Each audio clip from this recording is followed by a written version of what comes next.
All right. Let's hold on. Let me get to your microphone. No headset, microphone. Here you go. LinkedIn Live with Lyndon and Jared, and you know we haven't had a LinkedIn Live in a long time since last week Wednesday. And you folks, you just want to make sure that you have to leave your house early because no electricity tomorrow. That's it. That's only where Zuri live Bye. in. It's not everywhere. Do right, Lyndon live in? Do you go to? Linda live in Madden. We go. We're in the same area. Do right, It's he? only near where we live in. Well, he would have no electricity, would he? Okay. He would have electricity. Bye, folks. This is what for today's. This is Zoe Best Mitchell. She's going to pack her back to school. Bye bye, Zoe. Enjoy packing your bag. Yeah, I have no electricity tomorrow, so I had to find a location just to Oh finish the boy. rest of the training. Right, right. Thursday. All right, hold on. Let me just take off this. Good night, folks. Good night. All right, so hi, Sancho. Good night. Shout out to the insurance team, the insurance people right now. I know you all have a busy year so far. So, Lennon, we're talking about call reluctance tonight. I think something that is popping up its head a lot. I know we have a couple of issues that we would love to other things that we're seeing, but this week especially, I've seen a lot of call reluctance pop up with persons, especially from the clients that I've dealt with in the insurance industry. Mm-hmm. That call reluctance is clear. So we wanted to drop a couple of things tonight in terms of why persons experience call reluctance Well, and how could to we overcome it. Yeah. could we just give it a little bit of a description first? So let's define it as the call. I Yes. actually call it call anxiety, but it's the same thing, call reluctance, because they are, an anxiety builds. Um, excuse me, an anxiety builds Mm-hmm. when it's time to make those calls, whether it's an initial cold call or whether it's a follow up. All right. Yep. So what Jared and I are talking about, so the reluctance really stems from a few things that Jared and I are actually going to point out. That you all might be surprised with some of what the respond, what we've come up as our main points with call reluctance or call anxiety. So JB, you wanna go with your Yeah, yeah. Call with your first one? reluctance. No, well, so as you say, hi upper crust, good night. So call reluctance, folks, is I think something that happens a lot. And I think what's been happening with it now is how to put it, boy. Call reluctance is just literally you doing anything else but the actual aspect of making calls. And in a lot of the cases, Lyndon, you tell me if you agree, it happens when persons are doing prospecting. It's not necessarily at any other. It doesn't happen as much in other stages of the sales cycle. It mostly Yeah. happens at the prospecting stage. But And prospecting is the and the lifeblood. correct, Yeah, and the prospecting and the following up for to ask the customer if they made a decision. correct. Yeah. So, I go with my first point, right? Yes. While I'm Or making the you well, I just want to point out one thing. I just get a little click on LinkedIn when you speak. a So, click. but we continue. Yeah, when you speak, I just get a little click with the audio, but we just continue with where that is. You may not hear it. So, the first point that we will go with, I like to call it the fear of the unknown, Jared. And the fear of the unknown means they are unsure as to how to even go about making that call. So let's say that first call outreach, excuse me, that first call outreach to the customer is where they have that, they develop that anxiety because they may think that they're bothering the customer or they're just not sure as to what to say, etc. So that is one of the things that I have seen as a manager, and in my early days too, when I was a sales rep. I mean, I still do sales now, but I'm way beyond anxiety and Yeah, reluctance. yeah. So, but in my early days, I had that level of reluctance, and you're right. I would find other things to do to soak up the time, and then I say, "Boy, I didn't get the time to make the call, because I was doing X." But that is not a revenue generating activity, though. So Exactly. Anything else yeah. but to do it. So let me give an example. And good night to everybody on LinkedIn, etc. We're talking about call reluctance. So our call hesitancy or call avoidance, just trying to make those calls out to your prospects. Remember last year when I did the insurance survey, I spent time going to Yes. 3 locations. It was Mm-hmm. Citygate, by Source Double Stand, and Pizza Pit in Movie Town. Mm-hmm. And I remember it was very, very scary, and I would say it in that honest word. It was scary to actually, how to put it, boy, to say, all right, like especially when I reached up to Source, and you could hear my voice is sounding now because I'm remembering it. I remember Mm-hmm. when I was pulling up to go by Source, there's a line of like 20 people waiting, and I was like, I have to go and try and get these people to do my survey. And instantly, Right. I remember sitting in my car for at least 2 additional minutes. Wow. And Right. the best way you can get over the fear of the unknown, folks, is just tell Mm-hmm. yourself and psych up yourself to say, what's the worst that's going to happen? Right. And make the jump. Because that's the only Mm. way you're going to get it done. If you just sit down there in your car and then say you're trying to do everything to avoid it, you're going to run into problems. So you don't want to do that. You really want to just make sure and, as I say, get over it. So fear of the unknown is an absolute real thing, Yeah. right? Yeah. And I would get it over with, which is one of my points, which is something that you and I always talk about, Lyndon, and that's mindset. You must have the right Yes. type of mindset in terms of getting and overcoming these things. Because if you don't have the right mindset, and if you look at it as one, a negative thing to do, as in cold call or prospect to people, or Mm-hmm. you look at it as something that you're afraid of, then Mm-hmm. you're not going to have a great time doing it. So you have to Yeah. change your mindset in terms of how you view making those calls, and that's how you Yeah. get over the call avoidance. Yeah. And what we want to do too, let's give it another strong name, which is Hmm. procrastination. So we're talking about avoidance, but Yes. the big word for it is we procrastinate. And then you might find it's after lunch and you say, well, it's lunchtime, so I'll call the customer after lunch. And then by after lunch, you find something else to do because you might be having lunch at lunchtime at 1 o'clock now. And that's how it goes. And then you say, oh, I'll call them tomorrow. Yep.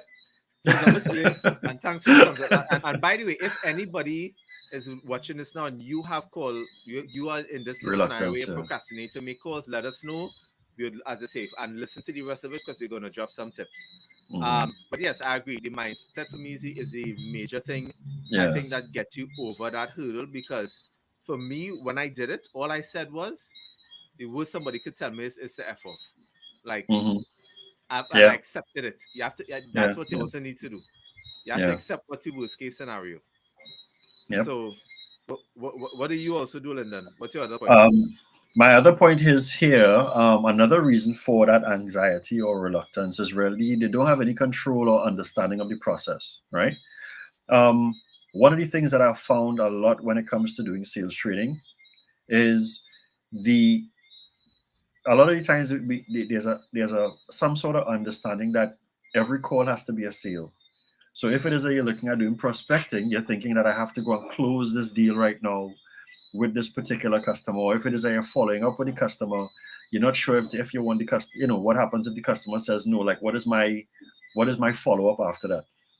So Yeah, because you don't really have a strong command of your own sales process and what to do at each stage, that is why you also have that level of reluctancy because you can do the actions to go out, but then what? What happens if the customer goes this direction? Like we exactly. always make, we always make the joke that you walk up to the KFC counter, where you try to order something you try to make your own combo, you know, and you get in trouble or, you're confused them or something like that. Yeah. So Yep, that has no control of the process. And I think that is a big reason for anxiety and stuff as well. correct. So, good night to Cassia. She's saying mindset strategies are key, and she's also saying that release attachment to the outcome. So that is absolutely Yes. true.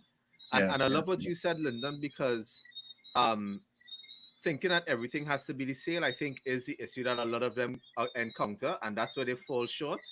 But here's the other thing that I think that they fail to do, and that is they don't prepare.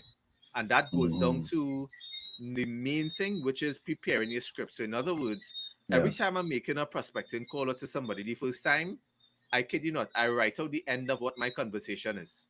And Hmm. my end is best, and I write it split here because I'm the kind of person I don't look at making a sale, I look at helping a customer reach a decision. Right. So my thing is, if they said yes or no, what were the questions that were involved? And I write Hmm. out what's all the things that made them say no or what created a negative response. And then what's all the things that they will respond positive to.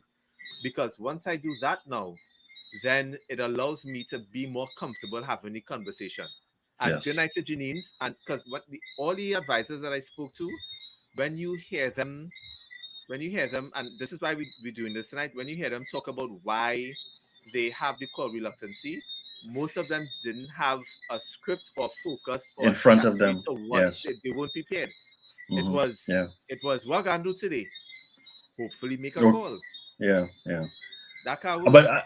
I also think too, JB, and this is to call out some of the people who are in charge.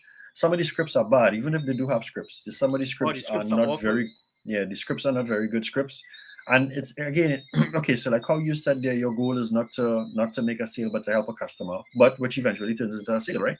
So um by them going in with that mindset and understand, okay, this is at this particular stage, this is what the outcome is supposed to be, you know, because you have managers sometimes who would force the wrong outcomes based upon the different stages in the sales process. And that's Yeah. why people feel the way they feel, sometimes overwhelmed. And that's all, again, all of those things tie back into why people have that reluctance to make the call. And I don't know if you were watching it in my stories, because this is where part of the influence came.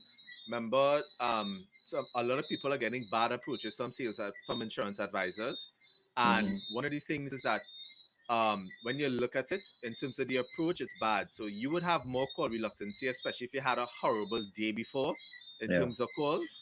Because I always remember back in digital days, London, no lie, there was, because remember back in them days was phone book. We didn't have no Phone database book. or Yeah, anything. yeah, yeah, yeah, yeah. Horse, I remember calling an entire page Mm. and get nothing. And let Yes. me tell you, your sales low, your pipeline dry.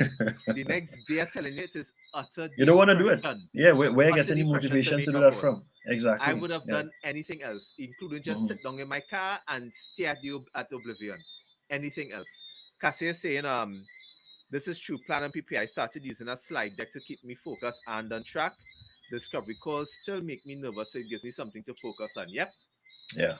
Yeah. Yeah. And by the way, let's I want to highlight this key point because this is one of my other things. It helps you block out distractions Hmm. so you could focus on the task at hand. That's what we that all that is part of your preparation, folks. You definitely want to make sure and keep these kind of tips at hand because and I think the preparation is key because the more prepared I am, the more calm I feel, the more confident I am. I could put a goal to say I'm doing these 10 calls. These are the type of calls I want to have, and you feel a lot better with your calls, folks. So that honestly helps me overcome any of my call reluctance.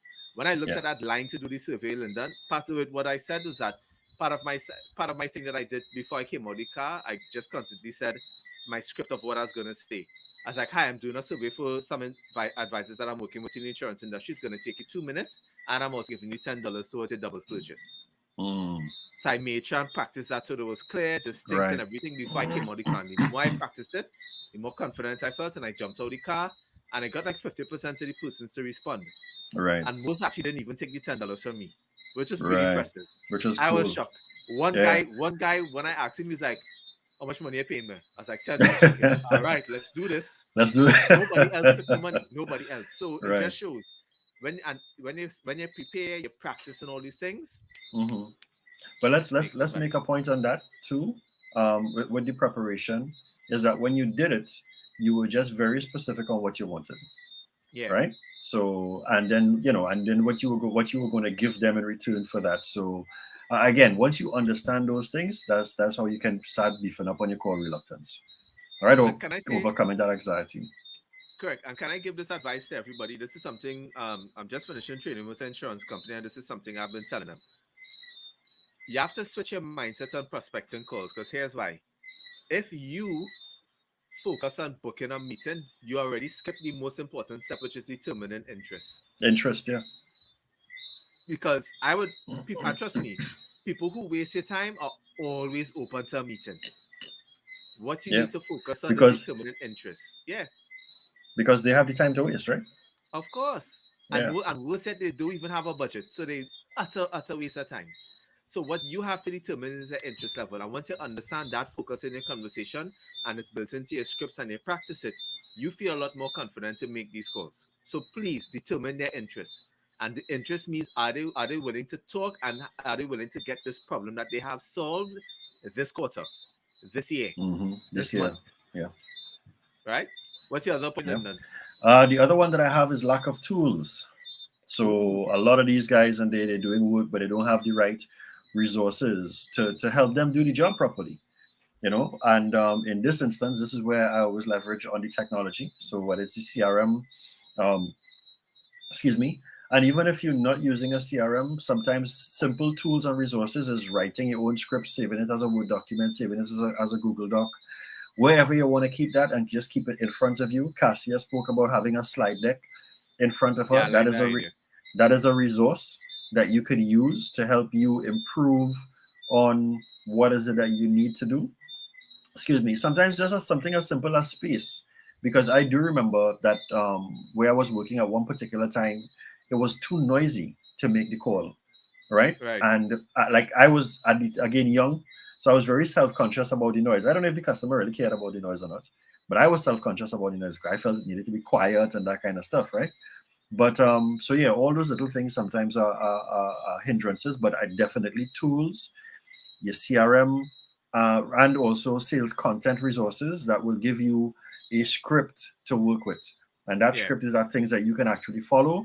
And here's apart from that, not just the script, but if the customer says X, remember that KFC order thing we was talking about. If the customer says X, what is your response? And if you could work on that and learn that, then you will be more prepared to deal with any kind of call because you know what's going to come. Nice. Hold on, 'cause I have to find back my thing. I cannot remember my other point. The other Hold on. one, I have one last one because it wasn't much to me. So I don't want to overcomplicate it because there's like yeah, three simple things that I found that I do when I want to get over the call hesitancy. all right.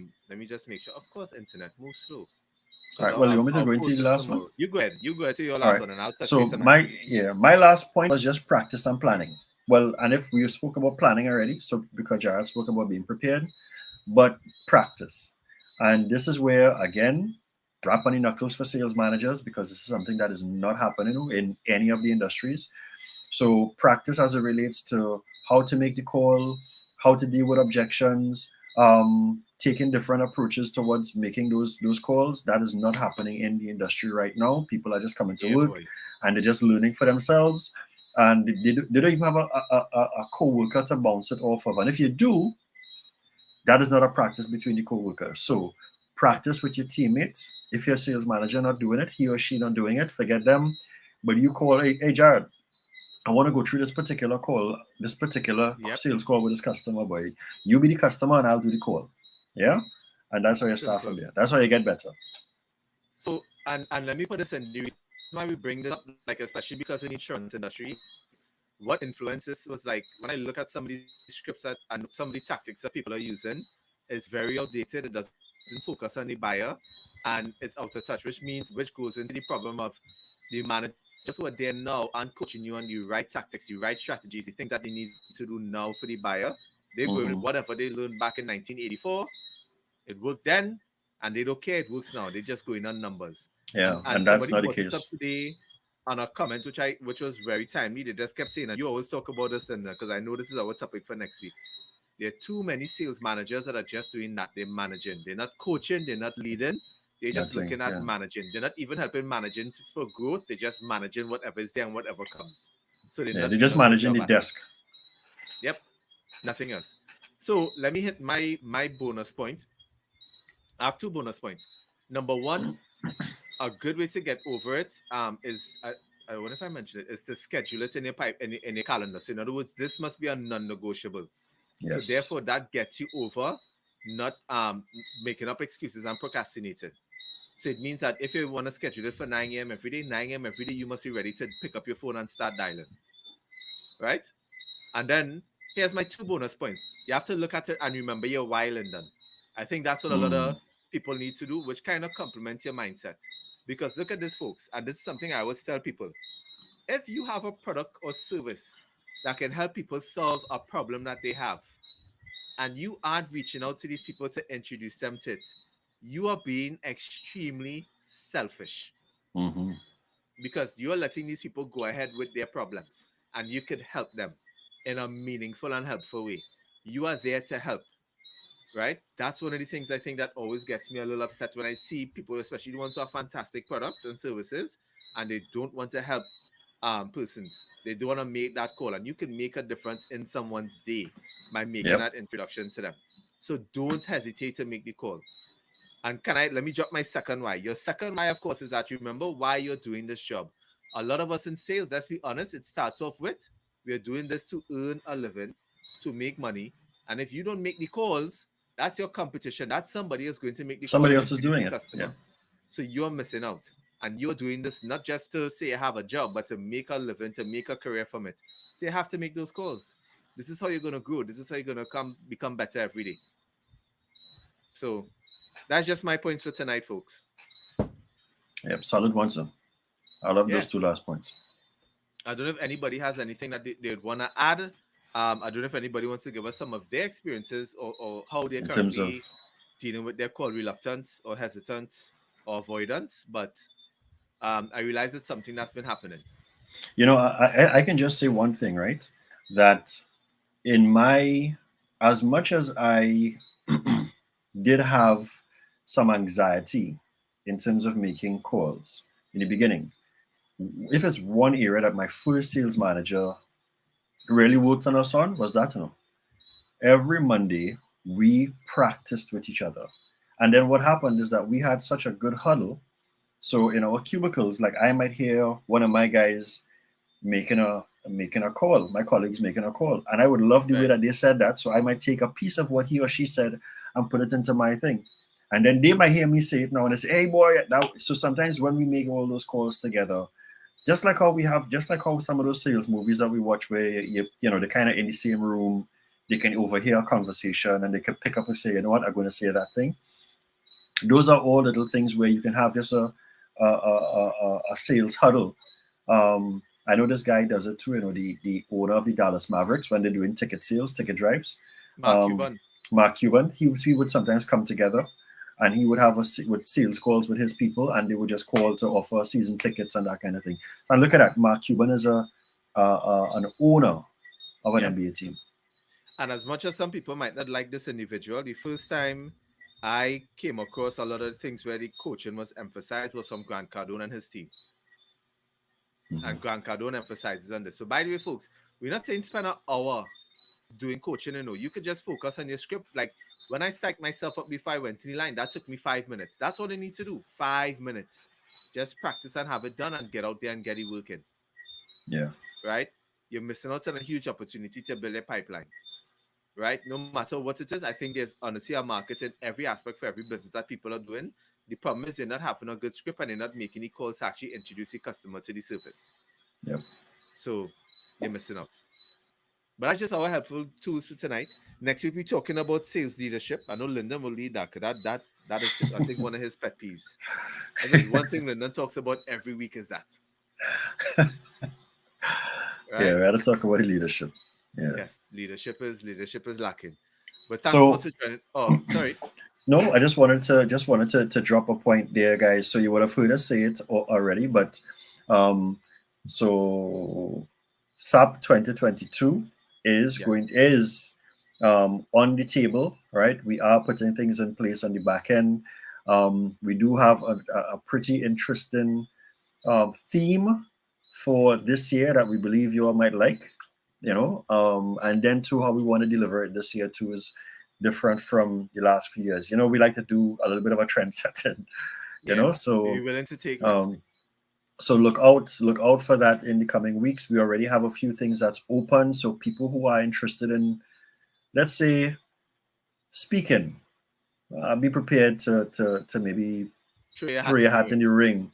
the ring where speaking is concerned.